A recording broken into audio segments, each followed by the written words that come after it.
Good morning. It's today, the 14th of November 2025. It's basically 1 minute to 8 in the morning here in Gangtok, Sikkim, India. There's some mountain views. Today's as well the last day for a bit. Well, I don't know. I mean, I'm going to plan to go to other mountain areas as well, but now in the southern part of India, on the way ultimately to Mumbai, from where I, God willing, will fly out on the 27th of November to Nairobi, Kenya. Right, so introduction to Exodus chapter 22. What is this chapter ultimately about? Okay, so it continues on expanding on the Decalogue. And in this case, there's expanding concerning stealing. Do not steal, right? One of the words of the Decalogue. Do not steal. In this case, yes, we see lots of expansions concerning stealing animals, the time of the day when stealing, compensation for when stealing, stealing a virgin by having intercourse with her, not taking care of the widows, the orphans, that's stealing from them as well. Right, so there's a lot of this in this chapter ultimately then goes on about stealing.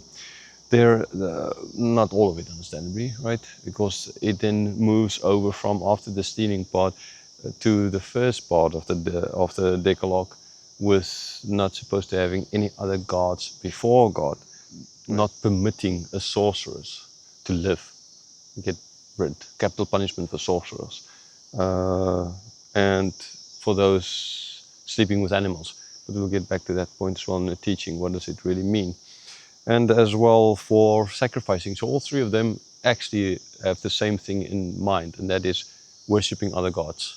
Okay, because as well sleeping with animals in some of the other religions, that is some of the rites they had to do. So that means that if you do that, you're basically part of that religion and you're worshipping other gods. Sorcerers as well take away from God. You're supposed to depend upon God and God alone. And sacrificing to any other gods, you're not supposed to do that.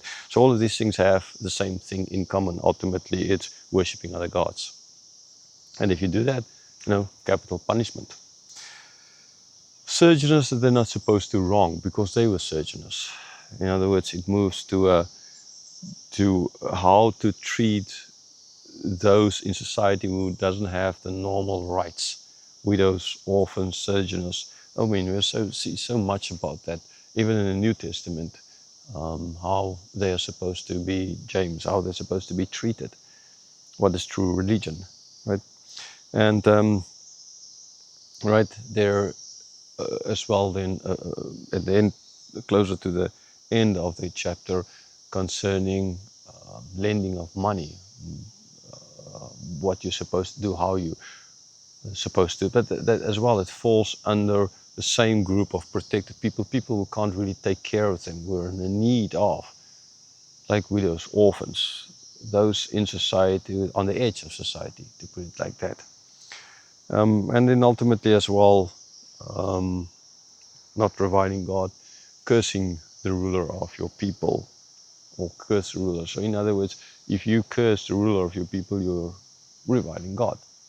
So why is that as well? But we'll get back to all of these things. So, but in short, therefore, in this chapter, we see case studies, to put it like that, more detailed information concerning things that's being said, like I said, like the Decalogue, like this box you're in, and inside that box you now need to, there are always going to arise different situations.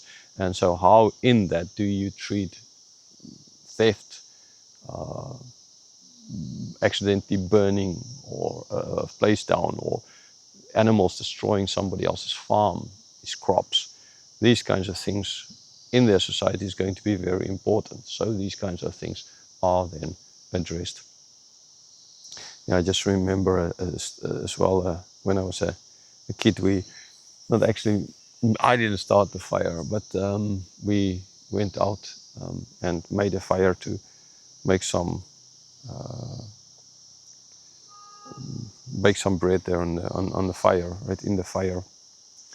And yeah, it's actually, I think, the neighbors who made the fire. It was in our farm, not far from our house.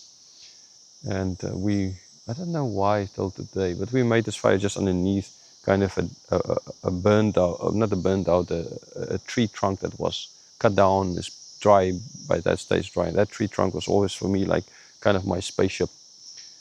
So the fire grew a bit too big, and some of the sparks got into the tree, and we didn't see it immediately, but then later on it started smoldering, and the tree started burning, and there was an electricity pole nearby, so it was kind of a big thing. This idea of starting a fire, and who was ultimately responsible. So many, like, what's it, a year ago? Now 2? Well, time flies. There's a big fire there in California as well. Restitution. How do you make restitution? And a lot of we'll see as well in this chapter is to do with restitution. Not so much per se putting someone in prison, but giving the person a chance to make restitution. So yes, that is what this chapter is about.